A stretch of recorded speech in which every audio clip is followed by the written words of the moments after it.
Assalamualaikum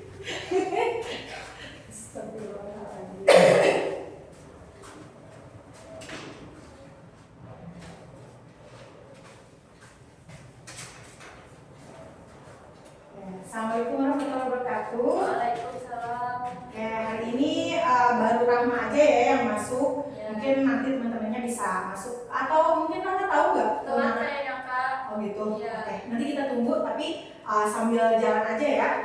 Sambil kita nanti lihat apa aja hari ini yang akan kita pelajari gitu ya. Nah jadi hari ini Rahma dan teman-teman kita akan belajar yang pertama ada perbedaan bakteri dan archaebacteria gitu. Nanti ini untuk durasi waktunya kita ada di 10 menit gitu ya. Nah selanjutnya ada klasifikasi bakteri dan archaebacteria itu 15 menit karena ini lumayan tuh materinya agak banyak gitu ya. Jadi kita kasih 15 menit dan yang ketiga ada pengecatan gram. Jadi nanti si bakteri ini kita ada yang namanya teknik pengecatan gitu dan nanti akan diklasifikasikan berdasarkan pengecatan gram. Ini di durasi 10 menit dan yang terakhir mengenai peranan bakteri dan archaebacteria yaitu 15 menit gitu. Nah sebenarnya kita tuh apa sih gitu ya bakteri dan archaebacteria? Tadi pagi nih Rahma di rumah lihat mamanya ini nggak bikin nasi nggak? Iya. Nah, gitu bikin nasi. Biasanya pakai apa nih bikin nasi? Pakai Kalau masak nasi pakai bicikol gitu ya. Nah, pernah gak Rahma lihat kalau si nasinya ini tiba-tiba misalnya sore tuh udah sore atau malamnya basi gitu. Kuning. Nah, misalnya terus kayak gimana lagi? Kalau misalnya dicabut tuh magicomnya lembek gitu ya, terus bau ya. Nah, kira-kira apa yang menyebabkan itu terjadi gitu ya? Nah, ternyata ada beberapa makhluk hidup ternyata yang bisa bikin si nasi kita itu jadi berubah kayak gitu ya. Atau juga misalnya gini, Rama pernah dengar gak ada susu tuh ya, susu tapi atau pernah cobain Yakult atau yogurt gitu ya? Kok bisa kita bikin susu biasa gitu ya, susu terus kita diemin asam, tapi asamnya gak enak gitu, tapi kok Yakult bisa enak gitu ya. Nah itu juga kenapa? Nah ternyata di sekitar kita itu ada makhluk hidup kasat mata gitu ya, tapi kasat matanya juga bukan yang kayak makhluk halus gitu ya. Jadi kasat mata ini karena dia tuh ukurannya memang terlalu kecil, harus menggunakan mikroskop. Tahu kan Rama pernah pakai mikroskop di sekolah? Pernah. Nah, mikroskop ini biasanya buat lihat apa nih? Buat lihat bakteri. Berarti kamu sebenarnya udah tahu nih bakteri. Jadi kita akan mempelajari mengenai bakteri dan archaebacteria gitu ya. Oke, yang pertama ini apa sih bakteri dan archaebacteria ini? Oke, aku tulis dulu. Jadi ada perbedaan antara bakteri dan archaebacteria.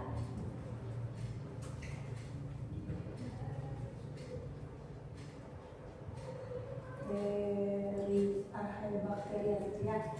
Nah, archaebacteria. Nah, sebelumnya untuk bakteri dan archaebacteria ini apa bedanya gitu. Jadi untuk bakteri, oke. Yang pertama ini ada bakteri. Kita lihat dulu perbedaan dari setiap golongan ini gitu ya. Bakteri sama archaebacteria. Saya di sini nih. Archaebacteria. Kita lihat dulu perbedaannya. Kalau bakteri ini bisa dikatakan bahwa bakteri ini adalah bakteri yang sesungguhnya yang setiap hari sebenarnya kita lihat gitu ya, yang kita ada di sekeliling kita. Tapi sebenarnya yang ini juga sama archaebacteria, cuma bedanya kalau archaebacteria ini dari katanya saja ini ada kata archa, artinya archa ini purba gitu. Jadi dia tuh hidup di waktu dikatakan oleh ilmuwan itu dia hadir pada saat bumi ini juga lagi lagi krisis gitu ya.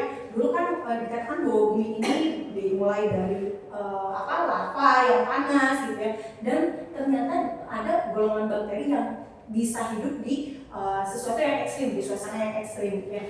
Oke, kita lihat perbedaannya.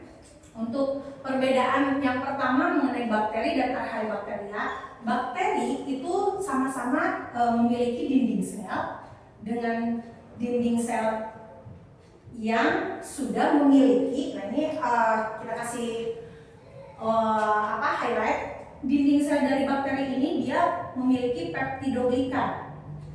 Oke, untuk peptidoglikan kira-kira Rama pernah dengar nggak apa itu peptidoglikan?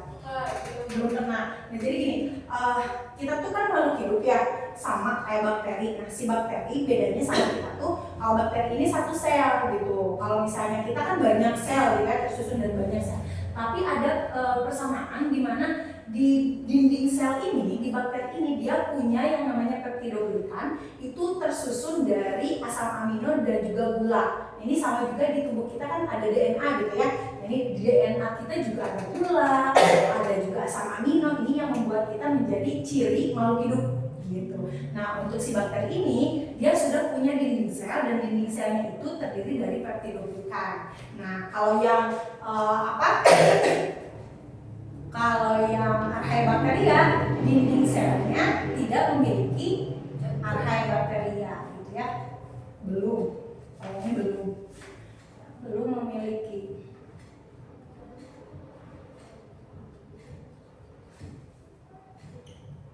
Peptidoglikan. Jadi ini pencirinya peptidoglikan. Oke, dinding sel itu apa sih? Dinding sel ini bagian terluar. Kalau kita misalnya kalau Rahma itu kulit kan, ada daging, ada jaringan ikat dan sebagainya. Nah, kalau misalnya di bakteri ini ya paling luar bukan kulit tapi namanya dinding sel, karena dia itu memang belum memiliki sel-sel lain kan. Jadi dia hanya berupa organel gitu. Organel ini benda-benda yang ada di dalam sel seperti itu. Kira-kira Rahma ngerti nggak perbedaan dinding sel sama peptidoglikan dan ya yang tidak memiliki peptidoglikan. Yang kedua, untuk ciri daripada bakteri ini adalah dia itu membran selnya. Nah, ada lagi nih membran sel gitu ya. Membran sel ini dia di atas atau di bagian dalam dari dinding sel. Jadi kayak kita aja ini ada kulit, terus di dalamnya juga ada jaringan kan, ada daging dan sebagainya. Nah, ini setelahnya dinding sel paling luar, dia ada di dalam tuh namanya membran sel gitu. Nah, biasanya kalau di sel ini dia tuh berfungsi sebagai transport zat. Kayak misalnya kan si bakteri itu nggak punya mulut karena dia tuh satu sel. Jadi dia cara makannya yang melalui penyerapan difusi sama osmosis kalau di istilah fisika gitu ya. Misalnya kayak nyerap zat-zat yang ada di sekitarnya melalui membran sel itu gitu. Jadi di membran sel untuk yang di bakteri dia itu berupa ester. Jadi kayak pakai ester ya, terdiri dari asam lemak yang gitu, asam lemak ester.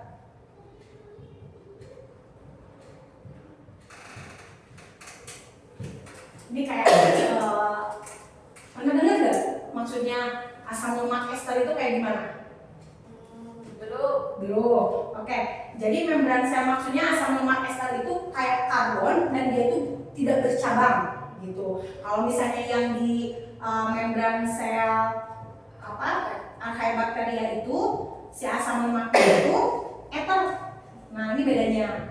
Kalau yang tadi di sini ester, kalau yang di archaebacteria dia itu ether gitu. Jadi si karbon, gugus karbonnya itu bercabang gitu. Kalau yang ester itu tidak bercabang. Itu ya. Yang ketiga, nah ini kita lihat ada habitat. Habitat itu kayak apa?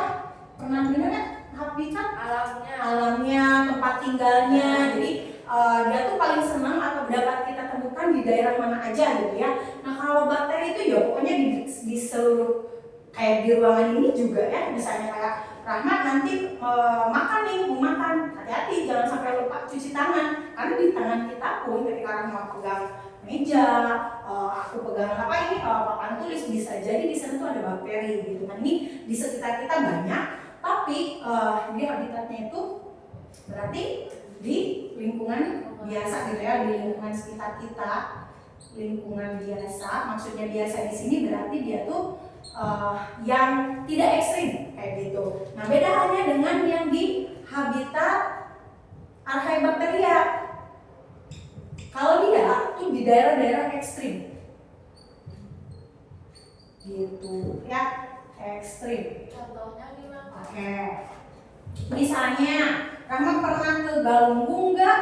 Karena Galunggung pernah ngerendam tuh ya airnya gimana tuh? Panas?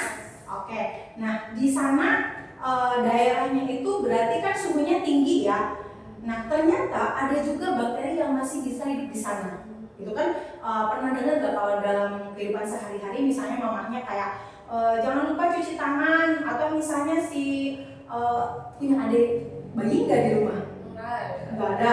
Nah kebetulan kan kalau saya punya anak gitu ya, punya anak mau bikin susu gitu ya, si botolnya itu suka disterilkan dulu. Nah biasanya pakai alat yang kayak uap gitu kan, biar suhu tinggi itu katanya bisa membunuh bakteri, katanya seperti itu. Ternyata masih ada bakteri yang meskipun di suhu tinggi juga masih bisa hidup kayak gitu. Nah itu yang disebut dengan golongan Archaebacteria gitu. Jadi makanya dia tuh oke lah, misalnya di daerah-daerah yang suhu tinggi, terus nanti dia bisa hidup di kadar garam tinggi juga gitu. Kadang juga bisa di daerah-daerah yang panas seperti itu. Nanti di golongan, di klasifikasi kita lihat contoh-contohnya ya kayak gitu. Gimana untuk sampai habitat, Rama bisa paham?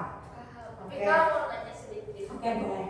kan tadi di suhu yang ekstrim pun masih Mhm. bisa hidup, dan misal di suhu yang panas masih bisa hidup.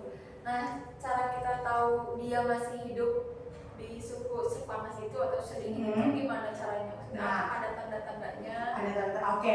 Kalau bakteri ini kan sebenarnya tuh kayak makhluk yang tadi kan aku juga nggak bisa dilihat secara langsung ya, nggak bisa secara kasat mata, tapi dia tuh punya ciri-cirinya gitu. Kayak misalnya untuk yang di suhu tinggi kayak gitu, dia tuh masih bisa menunjukkan mengeluarkan kayak belerang, terus misalnya dia juga bisa mengeluarkan kayak metana, karena biasanya gabungan.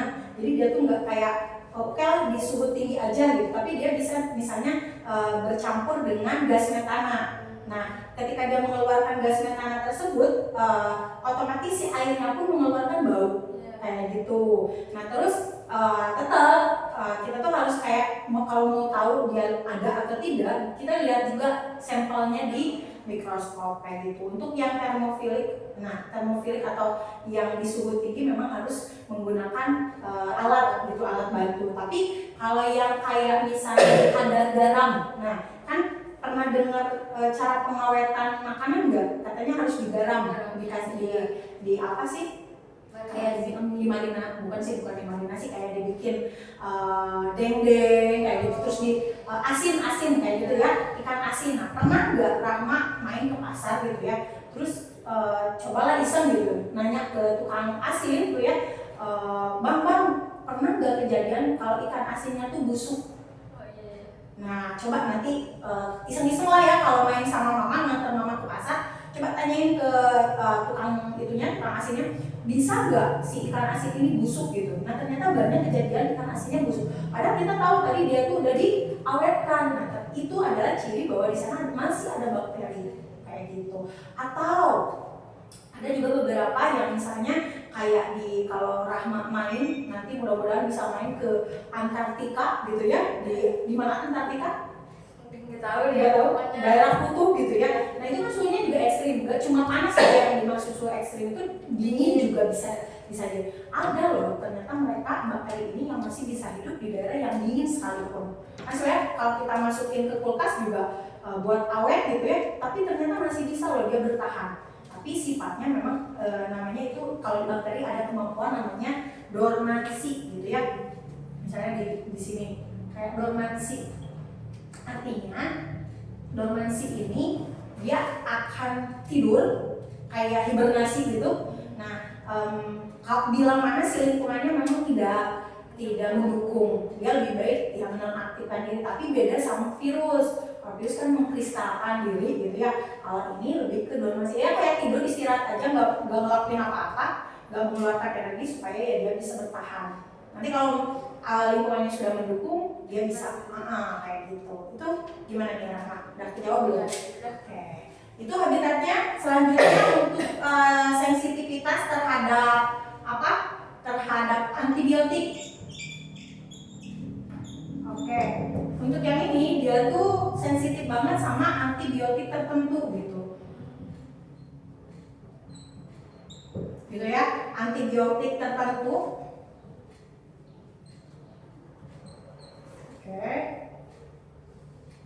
Kalau yang di archaeobacter ya tadi dari lingkungannya saja udah ekstrim. Kira-kira menurut Rahma sensitif nggak? Enggak ya. Jadi dia tuh tidak sensitif terhadap ya tadi antibiotik gitu ya. Antibiotik, Rahma pernah makan antibiotik, minum antibiotik? Biasanya kalau habis apa minum antibiotik? Kalau flu. Nah oke. Sebenarnya ada sedikit ya info buat Rahma. Antibiotik itu nggak bisa sebenarnya buat flu. Jadi gini, kayak flu itu kan karena virus ya, itu beda sama si bakteri nih. Kalau oke lah, aku tulis di sini ya sedikit. Ini di luar ini. Jadi si virus itu bukan makhluk hidup, bukan dari sel, tapi dia tuh kayak benda, tapi Allah ciptain dia tuh bisa berkembang biak gitu. Kayak inilah kursi temennya kayak spidol, kayak papan tulis. Kan ini gak bisa mati ya, karena bukan sel. Dia tuh aseluler. Tapi kalau si bakteri ini jelas dia tuh sama kayak kita, cuma bedanya kalau kita tersusun dari banyak sel, kalau si bakteri ini hanya satu sel. Kayak gitu. Nah tadi antibiotik ini dibuat dari bakteri-bakteri yang sudah dilemahkan, kayak gitu. Jadi dia ya untuk bakteri. Kalau virus, flu kayak flu tadi, flu itu ya khusus ada namanya anti-flu, anti-vaksin, kayak vaksin gitu lah. Nah antivirus namanya, beda lagi gitu. Jadi bukan antibiotik sebenarnya. Itu mungkin ya tapi kadang memang karena udah biasa kayak di kehidupan sehari-hari kita bilangnya minum antibiotik, padahal antibiotik bukan untuk virus. Nanti bisa misalnya Rahma cari tahu lagi ke dokter, tanya gitu ya kalau misalnya untuk virus itu kayak gimana. Biasanya tidak pakai antibiotik. Terus selanjutnya kita ke DNA. Kalau untuk di DNA di DNA bakteri dia itu tersusun dari protein histon namanya. Kalau di DNA-nya Archaebacteria dia itu sama, ini hampir jadi ini dia itu DNA-nya tidak terlalu komplit. Jadi disebut protein histon itu karena dia itu tidak terlalu komplit. Beda sama misalnya di DNA ini juga sama, bahkan ini lebih tidak gini DNA-nya itu kayak ini juga sama, tapi lebih mirip ke sel eukariot.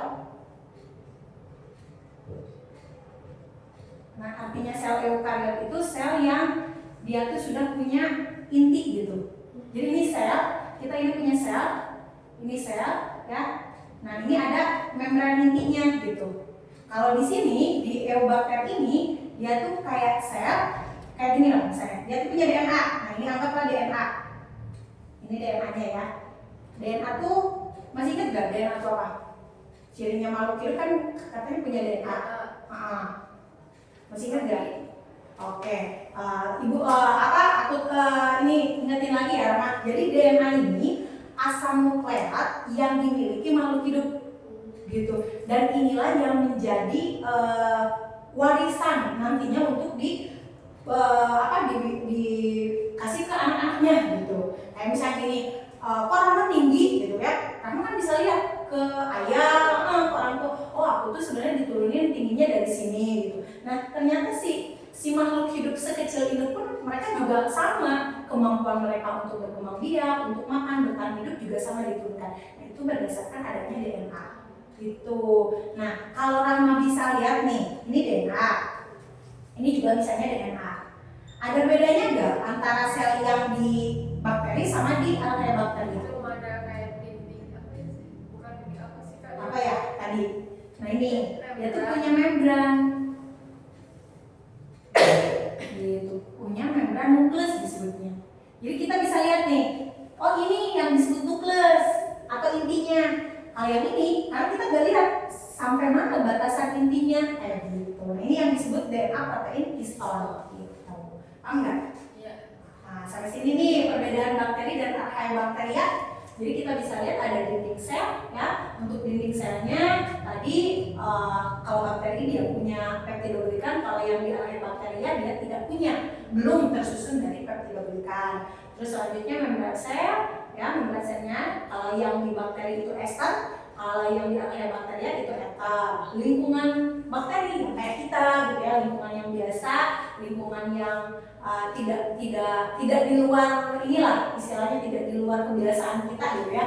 Kayak misalnya kalau ekstrim kan jelas tuh suhunya tinggi, suhunya udah kayak gitu. Pokoknya suhu optimum kalau yang di sini ya, pH optimum juga kayak gitu. Sensitif antibiotik, kalau yang ini tidak sensitif, dan ini untuk DNA tadi sudah dijelaskan, dan juga DNA sel eukariot gitu. Sampai sini bisa dipahami? Oke, kita akan pindah nih ke materi selanjutnya, yaitu mengenai klasifikasi bakteri dan Archaebacteria. Tadi Rama udah menyinggung tuh kayak gimana misalnya contoh-contoh yang Archaebacteria sama yang Eubacter.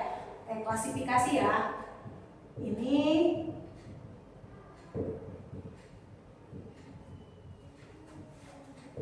dan Archaea.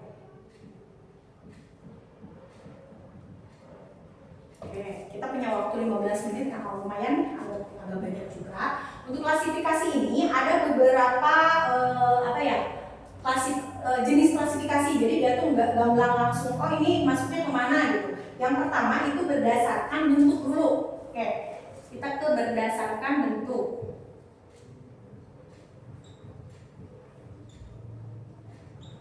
Kalau bentuk berarti pernah nggak Rama lihat bakteri gitu di mana atau di sekolah, di mikroskop tadi? Di sekolah. Kayak gimana tuh bentuknya? Bulat, lonjong. Bulat, lonjong. Oke. Nah benar tadi. Jadi bentuk-bentuk dari si bakteri ini ada 3 jenis. Yang pertama ada yang ini salah di sini ya. Kita lihat ini ada yang bentuknya cookie atau kokus. Oke, ada yang kokus gitu ya. Apa kokus? Itu artinya bulat. Gitu. Ada juga yang disebut dengan basil gitu ya. Kalau basil gitu. Nah, kalau ini jangan kutukan tuh bacil gitu. Kalau di kita kan bacilnya basil gitu ya, basil bulat gitu. Cilok gitu. Tapi ini enggak bulat, hati-hati. Ini tuh kayak batang, panjang gitu. Gitu. Dan bahkan bakteri pertama yang ditemukan juga memang bentuknya batang gitu. Terus ada juga yang bentuknya ternyata spiral atau disebut sebagai spirilium. Gitu. Ini bentuknya spiral. Jadi kayak paham lah ya? Bulat kayak gini gitu kan, batang, jadi bakterinya kayak gini. Terus yang spiral ya kayak gini. Dia tuh bentuknya seperti itu. Tapi dia tetap satu sel ya. Jadi jangan bayangin kalau dia punya mulut, dia punya kaki dan sebagainya. Meskipun kadang kita suka lihat di di kartun, misalnya di SpongeBob tuh ada si plankton, dia punya mata satu, punya kaki dan sebagainya. Dia tuh satu sel yang nggak punya kaki gitu. Ini berdasarkan bentuk. Yang kedua, kita berdasarkan kebutuhan oksigen. Kan sama lah kayak kita ya, bakteri juga dia bernafas, jadi dia membutuhkan juga berdasarkan kebutuhan energi gitu ya. Kayak di sini kebutuhan energi. Nah, kalau yang berdasarkan kebutuhan energi atau tadi udara ya, berdasarkan kebutuhan udara gitu. Udara dulu deh. Nah, ini ada 3 ya. Ada 3. Yang pertama ada yang disebut dengan aeroobligat. Nah, apa aeroobligat? Pernah dengar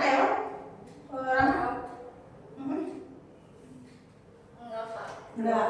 Aeroobligat ini kayak gimana? Jadi aeroobligat itu artinya dia benar-benar nggak bisa kalau misalnya nggak ada oksigen. Kayak kita gitu ya. Kita kalau misalnya nggak bisa oksigen ya mati gitu. Jadi harus ada O2. Mutlak harus ada O2. Dia bisa hidup kalau misalnya dia ada oksigen gitu. Selanjutnya ada yang disebut dengan anaerob fakultatif. Ya, aku tulis dulu ya. Yang ketiga anaerob obligat.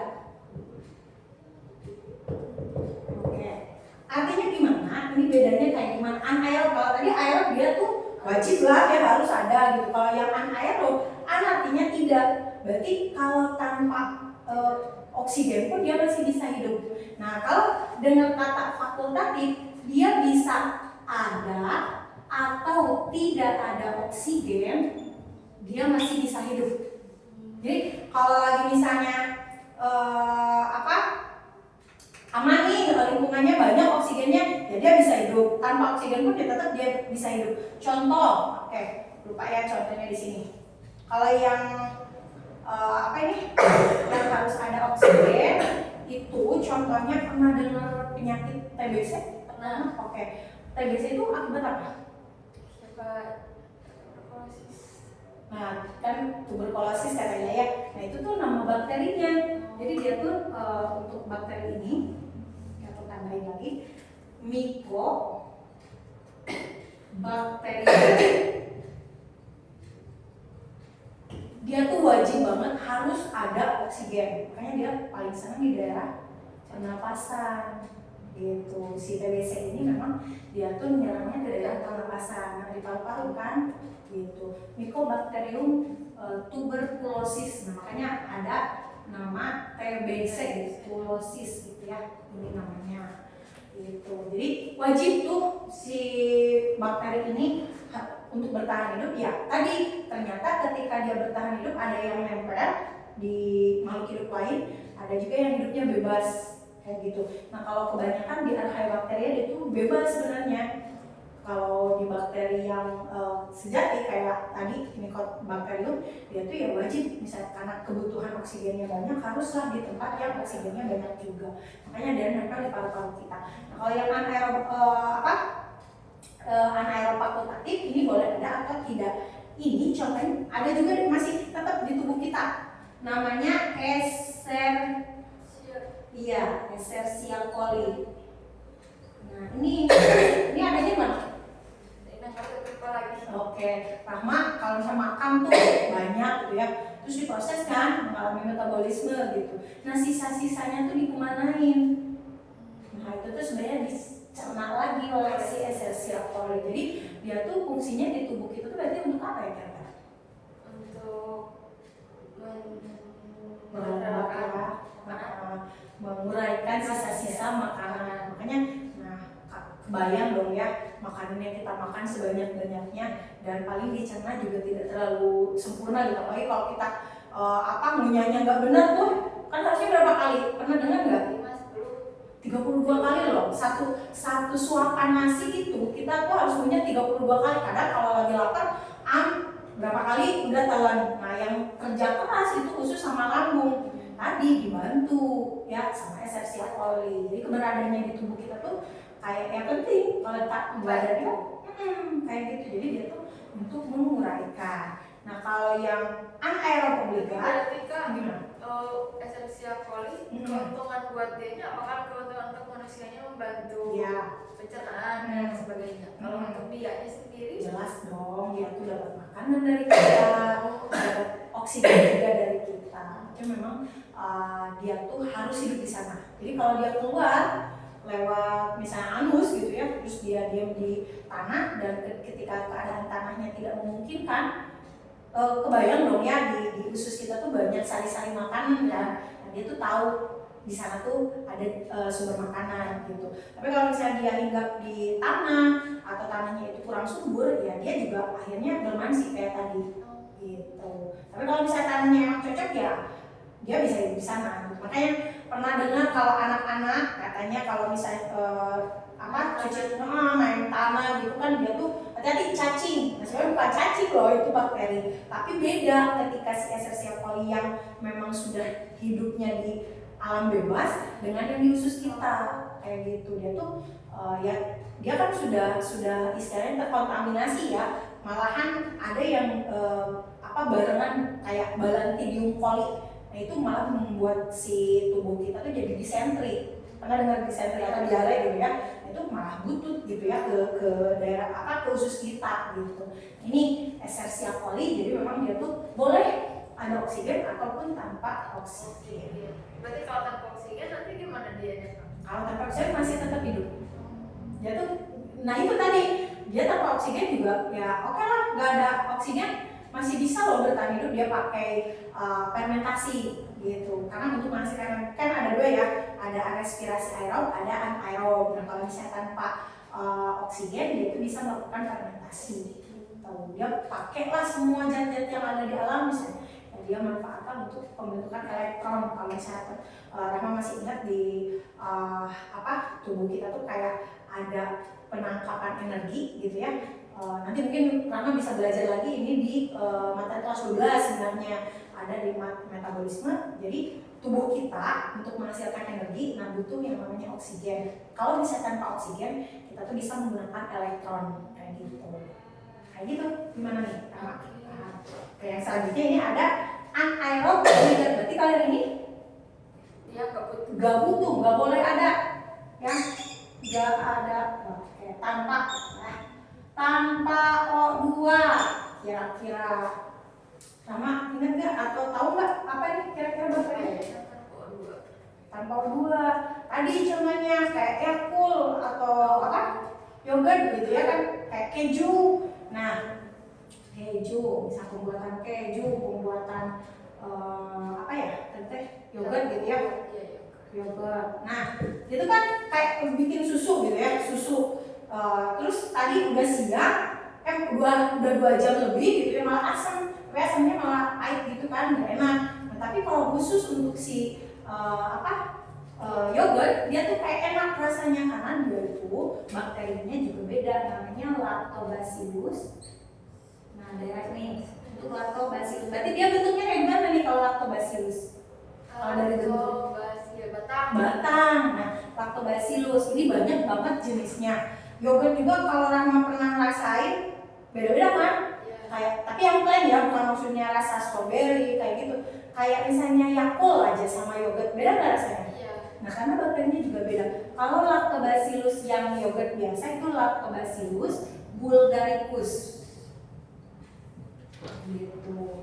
Kalau misalnya yang di Yakult, misalnya nggak apa-apa ya, ini nyebutin merek, tapi sebenarnya karena ada yang menarik di Yakult ini, yaitu lactobacillus casei sirota. Nah ini ada kata sirota nih, senang banget. Dia tuh nama orang, ya. Jadi sirota ini nama orang dan pemilik Yakult, dan dia yang menemukan bakteri ini. Tapi ternyata rasanya juga khas kan Yakult tuh. Ya berarti awalnya bukan dari yang bulgaricus itu, beda lagi. Dia tuh kayak mutasi turunannya. Jadi kan di biologi itu ada kayak genetika kan. Nah dia tuh direkayasa kayak gitu. Atau jenisnya lah. Jadi variasinya gitu kayak tadi lactobacillus, tapi tetap dia tuh golongan dari lactobacillus kayak gitu. Kayak misalnya Rahma pernah lihat sosin, sayur sosin, suka nggak makan sosin? Kan ada baby chaisin, ada pakcoy, ada sosin yang buat mie ayam tuh. Dia tuh sebenarnya sosin aja genusnya, tapi karena jenisnya berbeda nih. Termasuk juga bakteri kayak gitu. Sampai sini, ini untuk yang klasifikasi bakteri berdasarkan bentuk, berdasarkan kebutuhan udara, dan terakhir ada yang berdasarkan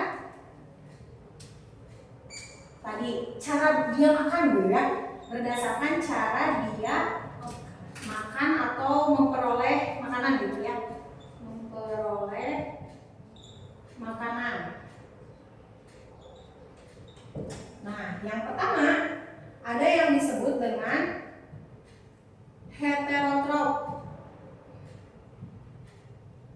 Yang kedua itu autotrof.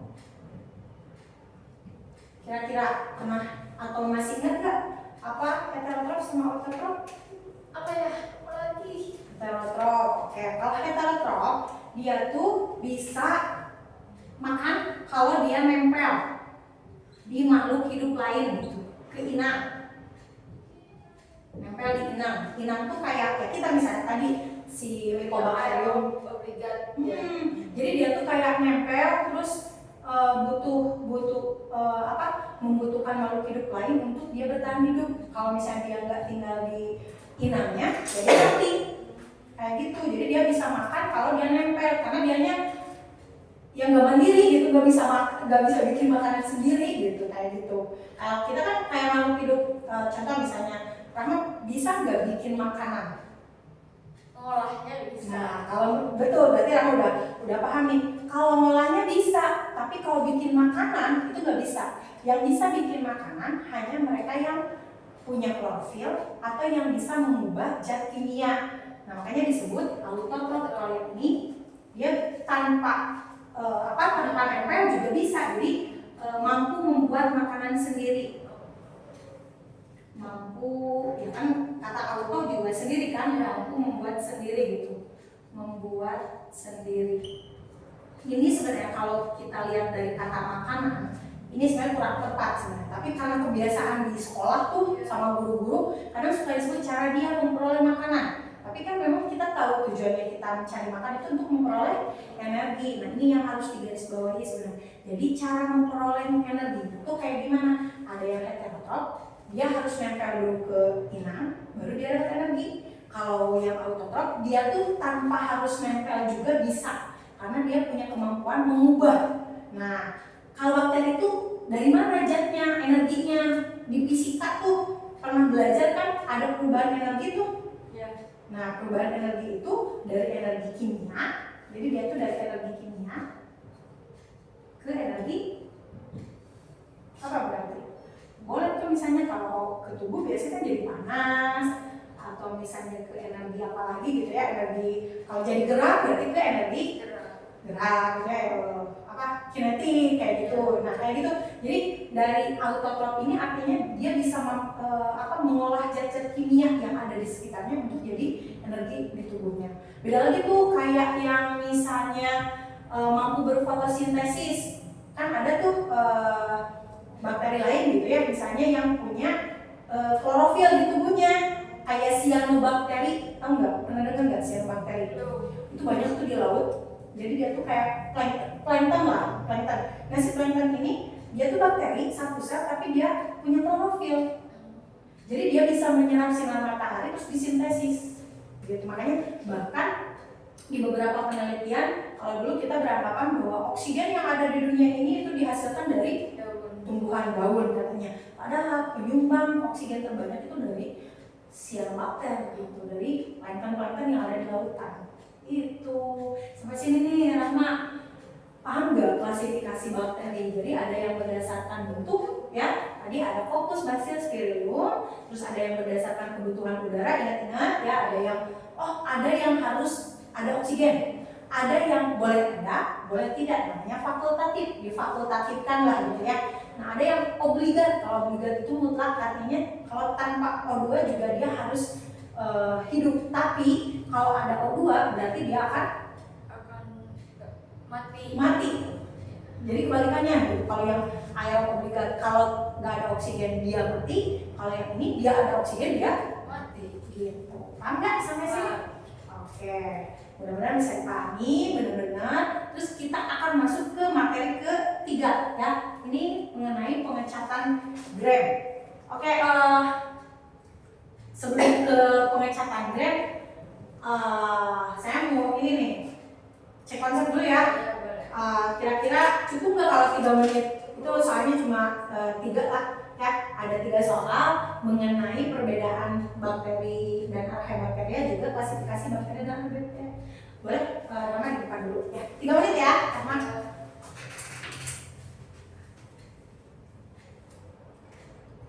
Ya.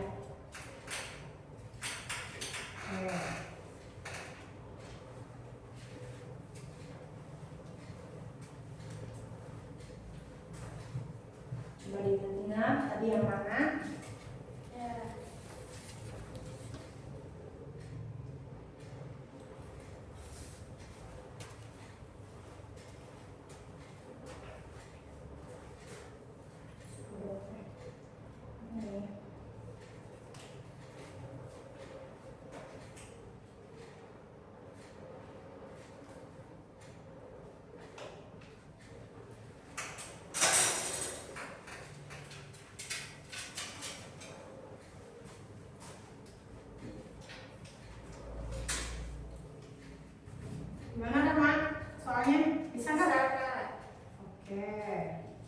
Masih ingat lah ya.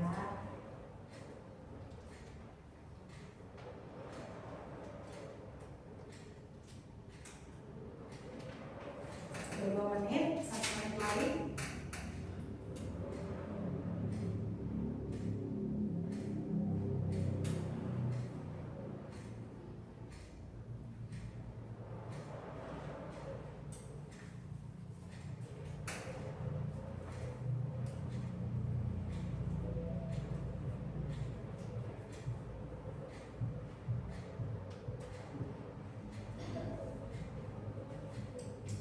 Udah cukup ya kayaknya ya waktunya ya. Oke, kita lanjut ke pengecatan gram ya. Pengecatan gram. Kita ada waktu 10 menit. Pengecatan gram. Apa namanya gram? Ayo. Oh, kenapa ya? Kenapa nggak pengecatan Rahma gitu? Nah, jadi gram ini. Benar. Jadi dia tuh nama orang yang memang ilmuwan ini bisa jadi dia tuh kayak mau membedakan gimana sih bentuk-bentuk bakteri kayak gitu. Nah, si Gram ini melakukan pengecetan, namanya pengecetan Gram. Jadi memang fungsinya atau tujuan dari pengecatan oke, tidak nyabit ya.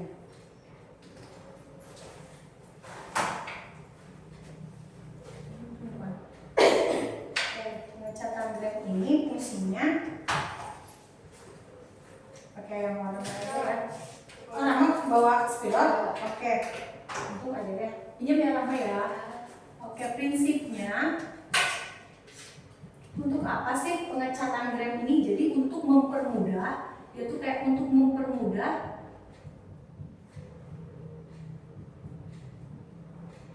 klasifikasi kayak gitu, atau pengelompokan kayak tadi. Kenapa bisa kok ada yang udah diketahui bentuknya fokus, basil, terus ada yang ini butuh bakteri dan sebagainya.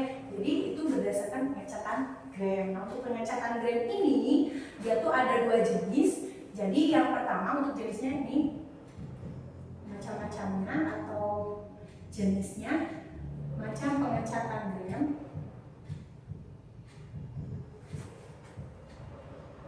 Itu ada 2 jenis. Yang pertama ada yang disebut dengan pengecatan atau Gram positif. Gitu. Yang kedua di sini biar gampang nanti di head to head ya. Kita ke Gram berarti ada negatif. Kalau lawannya positif ya berarti negatif kayak gitu. Nah, Gram positif dan Gram negatif itu apa bedanya? Gitu kan? Pasti Rahma nanti atau mungkin udah pernah belum di sekolahnya. Oke, nanti misalnya kalau di sekolahnya ada praktikum ini, bisa Rahma tuh mengetahui sebelumnya bahwa Gram positif ini dia tuh memiliki, jadi tadi si bakteri itu punya apa? Dinding sel. Nah, dinding selnya itu kan terdiri dari peptidoglikan. Jadi kalau yang positif ini peptidoglikannya tebal.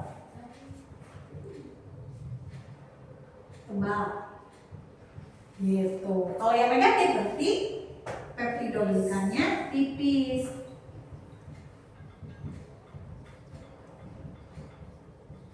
Gitu. Itu perbedaannya. Jadi kalau misalnya nanti Rahma udah beres prinsip pengecatan Gram itu diketahui kalau misalnya yang peptidoglikan tebal dia tuh masuknya ke Gram positif. Kalau yang tipis dia tuh masuknya ke negatif. Terus hasilnya kayak gimana kalau dikasih pengecatan Gram gitu ya. Kalau yang Gram positif dia akan berwarna ungu. Jadi si bakteri ini ketika kita lihat nanti habis pengecatan Gram terus kita kan lihat di mikroskop tuh.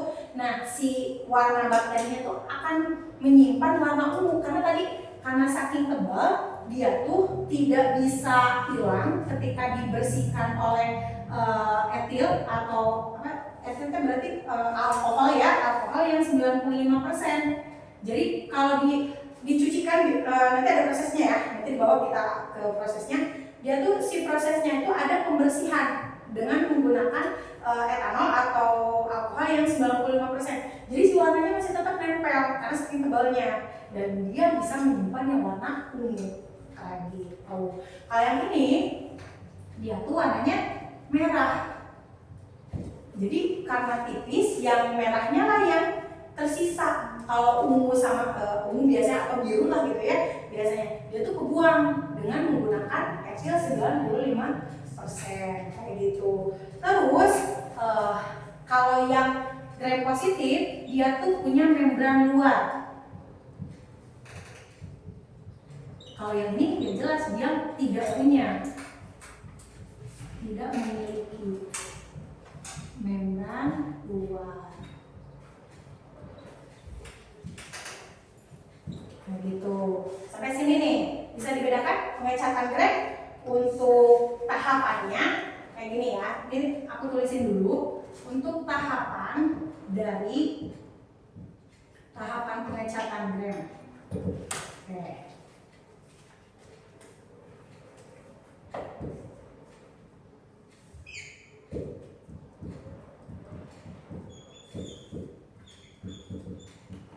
Kayak gini nih ya. Jadi yang harus ada gitu ya, yang harus ada di pengecatan atau tahapan gram ini. Oke, sebentar tulisin dulu iodin, terus alkohol tadi yang 95%, terus safranin. Ini zat-zat yang harus ada di percobaan atau di praktikumnya Rahma ketika akan melakukan pengecatan gram. Nanti apa yang harus dilakukan? Pertama, Rahma itu harus ambil dulu biakan dari bakteri. Biasanya yang dipakai itu kayak salmonella. Tahu nggak? Rahma pernah lihat nggak salmonella? Pernah kayaknya nih. Kayak gimana tuh? Biasanya di tempat-tempat kayak gimana tuh salmonella? Tempat yang lembab. Lembab kayak gitu. Nah salmonella tuh hampir mirip kayak si Escherichia coli. Dia tuh, tapi dia tuh misalnya di kayak di coret, tahu coret di rumah? Nah kayak coret, di sikat gigi, hati-hati, di talenan kayak gitu ya. Karena itu jenis-jenis bakteri yang memang paling senang di daerah seperti itu. Nah si bakteri ini misalnya kita ambil tuh salmonella, terus dibiarkan kan kalau di lab-lab, kalau yang nggak tahu tuh di sekolahnya Rama udah ada belum ya biarkan bakteri kayak gitu? Kayaknya Belum. Nah biasanya kalau di lab-lab yang lengkap tuh biasanya suka ada pembiakan bakteri pakai agar-agar di tabung reaksi kayak gitu. Nah kita ambil aja lendirnya karena si bakteri ini kan tadi nasi jadi basah gitu ya, karena dia tuh berlendir kan. Nah ambil lendirnya terus kita simpan di apa biasanya di apa itu? yang kaca. Kaca apa tuh? Namanya apa ya? Namanya kaca objek. Kaca preparat gitu ya. Kaca objek kita olesin.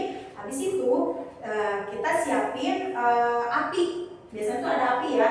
Nah kita di apa ya disebutnya di atasnya, tapi jangan didiemin kayak gitu. Biar kering aja.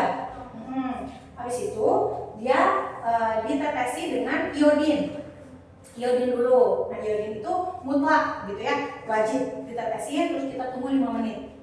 Habis 5 menit kita cuci pakai air biasa, tapi airnya mengalir kayak gitu. Nah terus kita cuci habis dicuci kita ini lagi dikeringin lagi di atas bara api tadi. Habis itu kita tetesin kristal violet kayak gitu. Sama dikeringin, cuci lagi.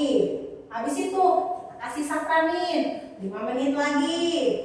Udah tuh kering, kasih alkohol. Dicuci pakai alkohol sampai si warna-warnanya tadi mengalir kayak gitu. Habis itu biasa simpen lagi. Tutup pakai air, pakai cover gelas. Lihat dari mikroskop. Kalau tadi sisa-sisa kristal violet, safranin masih ada di sana, nah berarti dia bisa dikategorikan. Kalau yang ungu berarti gram positif, kalau yang gram negatif berarti warnanya merah. Itu tahapan dari pengecatan gram. Sebenarnya sederhana kalau dari tahapannya mungkinnya, tapi pada saat pengajarannya emang cukup ini sih berulang karena tadi kita tuh kayak iodin ini bener nggak sih tetesnya misalnya udah 5 menit gitu kan, terus udah bener-bener kering enggak gitu ya. Kalau misalnya tadi pakai alkohol juga kayak kita teh nggak boleh nyentuh, tapi dia tuh harus netes tapi semua harus ikut ke bawah kayak gitu. Paling yang dilap boleh sih sesekali dilap gitu pakai tisu, tapi jangan sampai kena ke daerah yang ada bakterinya kayak gitu. Ini untuk yang pengecatan gram gimana nih Rahma? Bisa dipahami? Oke. Ini udah selesai nih yang pengecatan gram, kita ke jelas lah Allah itu nyiptain semua makhluk hidup, gak mungkin sia-sia gitu ya, pernah dengar itu kan? Kayak fungsinya apa? Oke, nah itu kayak virus juga, kok bisa ada virus gitu ya? Gak mungkin virus ini gak punya fungsi gitu. Nah, untuk bakteri juga sama, dia tuh punya peranan gitu. Peranan.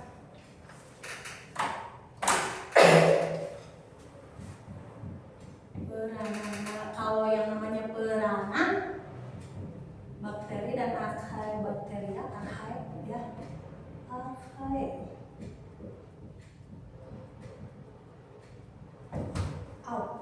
kalau ada peranan bakteri dan archaebacteria, yang namanya peranan itu jelas, itu tuh ada dua peranan gitu ya, ada yang antagonis gitu kan, ada yang protagonis, sama juga di bakteri, ada yang disebut dengan peranan baik, ya, peranan menguntungkan, lebih dikatakan dia tuh menguntungkan karena ya ini dilihat dari sisi siapa? Makhluk hidupnya dan kita sebenarnya manusia.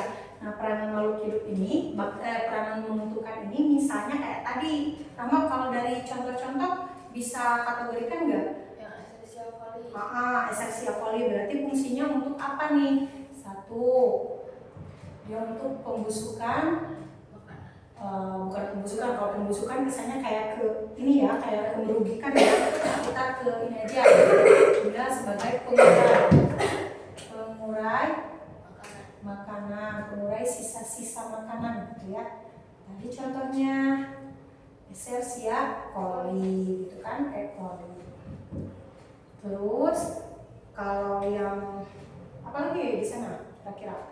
Ada Lactobacillus berarti fungsinya untuk pembuatan makanan, pembuatan bahan makanan gitu. Nah, contohnya tadi ada Lactobacillus. Nah, ini ada juga apa? Rama pernah makan nata de coco nggak? Pernah. Gimana tuh rasanya? Manis ya dikit. Nah, tahu nggak Rama itu nata de coco itu terbuat dari apa? Nggak tahu. Nggak tahu. Nata de coco itu ternyata dibuat dari air kelapa. Jadi manisnya itu ya manisnya air kelapa. Kok bisa kotak-kotak kayak gitu serat-serat? Itu juga akibat bantuan dari bakteri. Nah, bakteri pembuatan bahan makanan ini berarti masih sama. Itu untuk pembuatan nata de coco namanya acetobacter. Acetobacter gitu. Ya, kayak gitu. Juga si bakteri ini bisa dibuat untuk obat loh.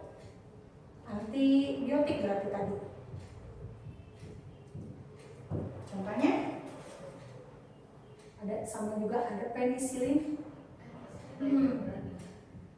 Nah, penicillin notatum misalnya kayak gitu.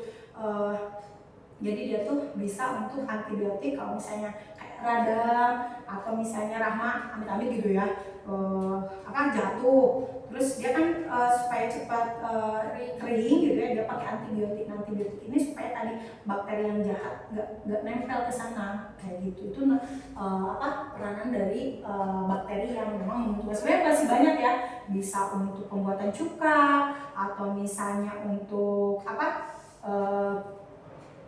kayak pupuk gitu. Misalnya Rama tanah tuh kan ditanami tanaman gitu ya. Nah, di tanaman itu di tanah itu ada apa? Pasti ada juga ada juga bakteri gitu ya. Berarti untuk apa? Pupuk misalnya ya. Untuk pupuk atau penyubur tanah gitu. Misalnya kayak apa? Nitro. Pokoknya kayak nitro, golongan nitro, Sococcus, Nitrococcus, Nitrosomonas. Yang ada kata nitro berarti dia tuh sebenarnya bisa mengikat nitrogen langsung dari alam, karena gini, manusia tuh butuh nitrogen. Nitrogen tuh kayak banyak kan jumlahnya paling banyak gitu ya di permukaan bumi itu 90%, tapi yang kita butuhkan memang hanya sekian persen gitu yang dibutuhkan, dan manusia itu tidak punya kemampuan untuk menangkap nitrogen langsung. Nah, si Nitrococcus ini ternyata bisa gitu, kayak dia tuh nanti mengikat nitrogen, terus dia tuh nanti dimasukin, biasanya dia nempel di kacang-kacangan, di akar polong-polongan. Jadi kayak kalau misalnya Rahma butuh nitrogen, berarti Rahma harus makan kacang kayak gitu. Kalau ngisap langsung nggak bisa, kalau oksigen kan bisa langsung, kalau ini nggak bisa gitu. Ini nih peranan menguntungkan, kalau merugikan ya, yang merugikan, peranan merugikan jelas tuh banyak banget ya. Tadi bisa menyebabkan apa? TBC, penyakit lah gitu ya, penyakit, terus pembusukan makanan. Kita tuh kayak pembusukan makanan dan sebagainya kayak gitu. Jadi ini Mycobacterium tadi lumayan loh, itu untuk kalau ada yang kena TBC itu pengobatannya juga lama. Pernah dengar gak? Kalau TBC itu butuh waktu berapa lama katanya pengobatannya? Bulan, iya, ada yang 6 bulan, ada yang sampai 9 bulan, dan itu tuh kayak pengobatannya nggak boleh putus gitu. Jadi harus ada PMO katanya, pengawas minum obat selama aja 1 hari misalnya, itu tuh kayak harus ngulang lagi karena saking dia tuh bakteri yang memang apa ya, kuat gitu, sel tubuhnya itu kuat banget kayak gitu.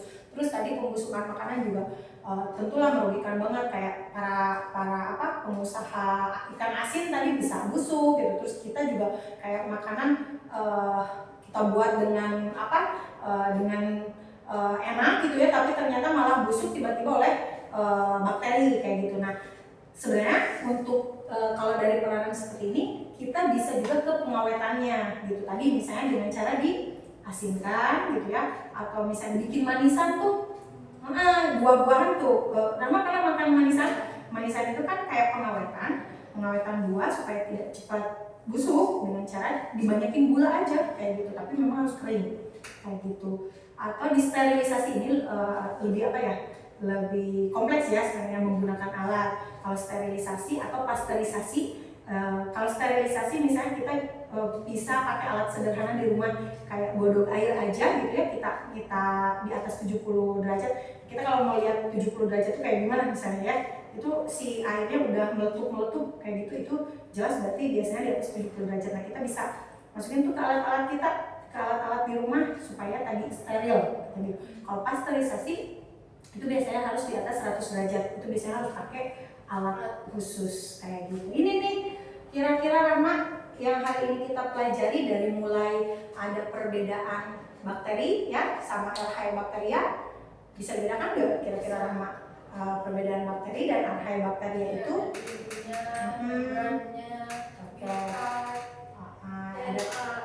Betul sekali. Mudah-mudahan Rahma ingat ya di rumah ya. Nah sebelum kita review keseluruhan, minta Rahma ngerjain dulu post-test ya. Itu nanti ada beberapa soal di sana yang harus kerjakan. Boleh sekarang ya. 5 menit cukup nggak Rahma? Cukup. Oke.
Udah 2 menit, kita 3 menit lagi ya. Oke.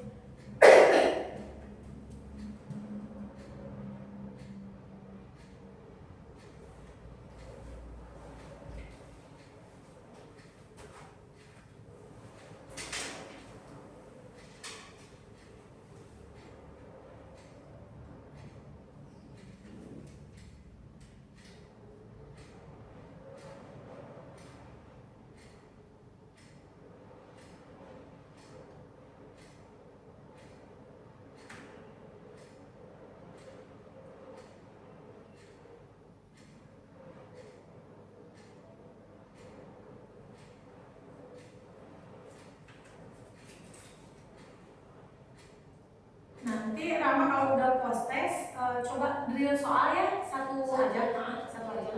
Biar sekalian Ramanya buka ininya ya, biasanya.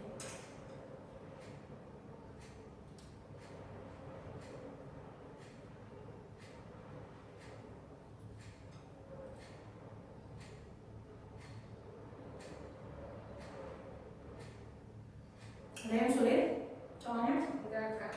Enggak. Oke.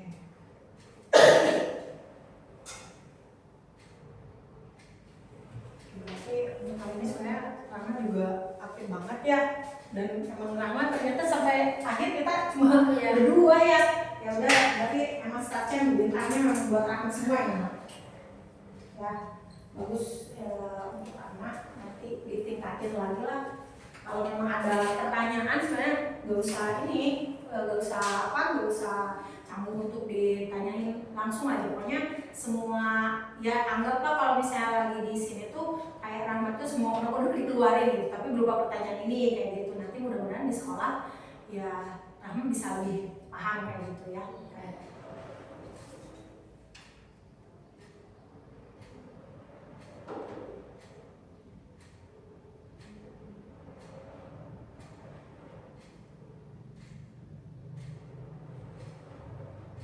Udah belum? Sudah. Oke. Beres nih untuk proses bersama drill soal berarti ya.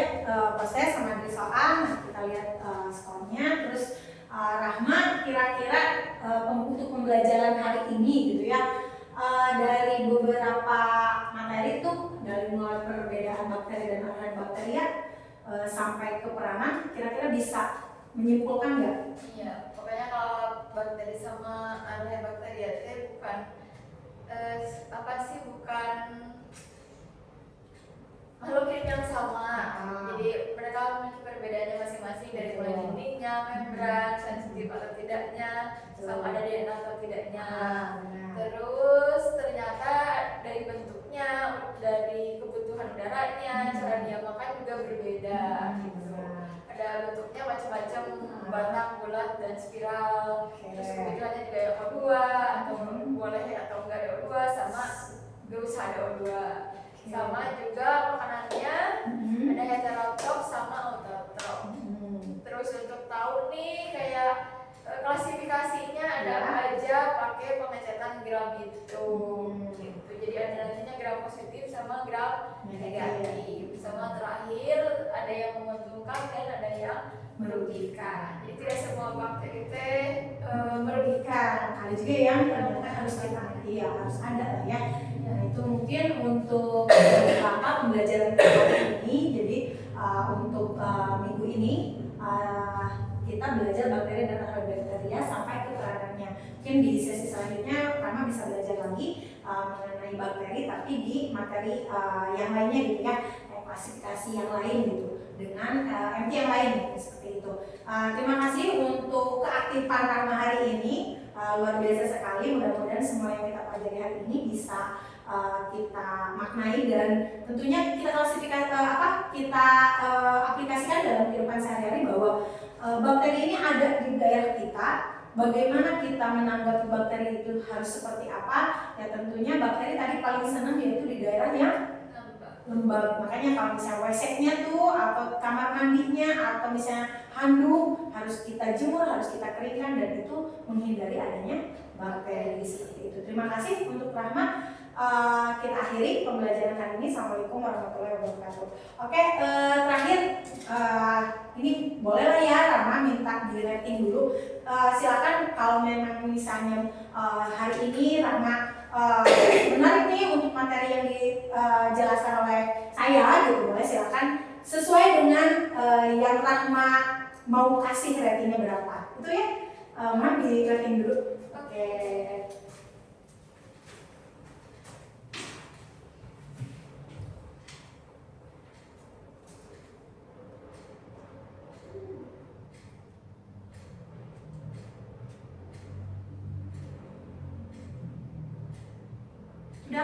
Sudah. Oke. Terima kasih ratingnya. Mudah-mudahan semuanya bermanfaat ya dari saya. Wabillahi taufiq wal hidayah. Wassalamualaikum warahmatullahi wabarakatuh. Boleh? Waalaikumsalam. Rama ada kelas lagi? Udah ada. Masih di sini, oh, berarti saya yang harus keluar ya. Oke, terima kasih ya. Eh. Fatima enggak? 1 jam loh.